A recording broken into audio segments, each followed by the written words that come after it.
Well, I finally got one of these guys. It's been a long time coming. I've got to fire one of these one time before. I happened to be at a range shooting, and there was a guy in there, a black fellow, and he came over and he said, "Hey, you do videos on the internet? Humans for targets?" I said, "Yeah, that's me." He said, "Well, hey, come over here." He said, "I want you to shoot this." I said, "Okay." And he hands me a 9mm Shield.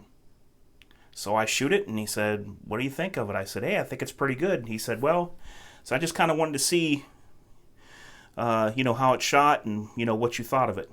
I said, "I like it." And that's been probably, I don't know, 2 years ago. So, yeah, so I haven't, never owned one of these. And here's the kicker of the whole deal.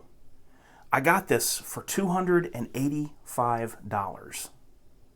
I could not pass that up. Now, I just now freshly cleaned this thing. Freshly cleaned and lightly oiled with all Lucas gun care products. So, one thing I really like, I have to say right off the bat, the magazine shoots out. Notice an empty magazine.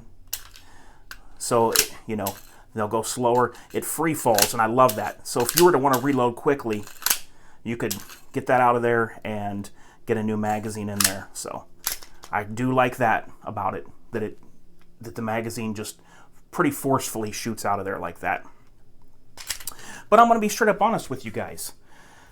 The only thing that I find kind of disconcerting with this gun so far is, now as you know, I shoot left-handed. And I'm doing the proper grip and everything that I do, and dry firing the gun. And shooting left, I'm having a hard time not having the trigger flinch a little to the left when it breaks. It's not a ton. Like if I was shooting at, if I was shooting at something like that, I could be in there somewhere, I'm sure, and I'm talking about self-defense range, but I just am having a hard time not having that sight just flick just a little bit, just, click when the gun, when the trigger breaks, just a little click. Not even that much, really, just a hair, but it's enough to annoy me. And, this is I'm just trying to tell myself, hey, you got to give yourself time, come home and practice with it a little bit, do some dry firing, and I'm sure I'll get there with it. I can do pretty well with the Glocks.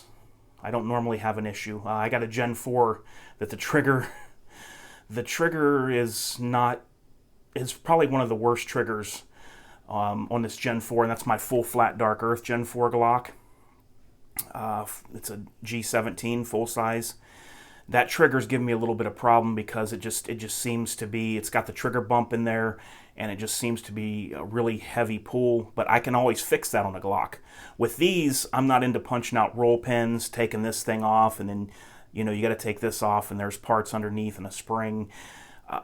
I'm just not familiar with this platform and getting into it like I am a Glock, okay? I would like to get something like the Apex trigger and put it in there. But I'm going to tell you what, guys, as far as for the positives, as far as the grip and the way it feels, it's got an amazing feel to it. There's just the grip and everything I get on it, it's just all there all day. It's contoured, it feels good, it fits good. But yeah, guys, I'm really happy with that. $285, can't beat it. Yeah, used, of course, it wasn't brand new. But yeah, just needed a cleaning. That's about it. So I'll show you here that, in case you wanted to know, it did come with the box. The box is just like new. It came with the other flush fitting magazine. Even had the shell casing in here. And the date that this gun, not the date it was sold, but the date that was test fired at the factory was March 16th, 2015. Now, I don't know, it could have been sold to a customer within the next week, or it could have been within the next 6 months. This is just the collection date of the shell casing from Smith&Wesson at their factory. So this would have been shipped to a gun store, could have sat on the shelf, could have been shipped directly in for a customer, who knows. But at any rate, the maximum range that a customer could have owned this, you're looking back in the in sometime in March of 2015. So it's not that old. It's not one of the first, or it's not one of the first or the early ones, and that's cool. So here's the other magazine, and yeah, I like it. Box is still in good condition. So that's it, guys. I'm pretty happy with it. You know, I'm a Glock guy, tried and true. Love my G43. That'll never go anywhere. I mean, that would never go anywhere unless me and my dogs are starving and I had to sell it, then I would. But the Glock 43 is not going anywhere. But this is nice to add to the collection. I want to get some rounds down range with this thing. I'll tell you another thing I really like about this while I'm thinking about it. These cocking serrations really work. I am very impressed. When I was doing dry fire drills and I would reach up and just grab right here, I get such a good bite on the cocking serrations on this shield. So, there's definitely some positives to this. Definitely the number one I first noticed was how fast and quickly the magazine drops out of there freely without resistance. And I really like that. It just, if you needed to do a quick reload, it's there all day.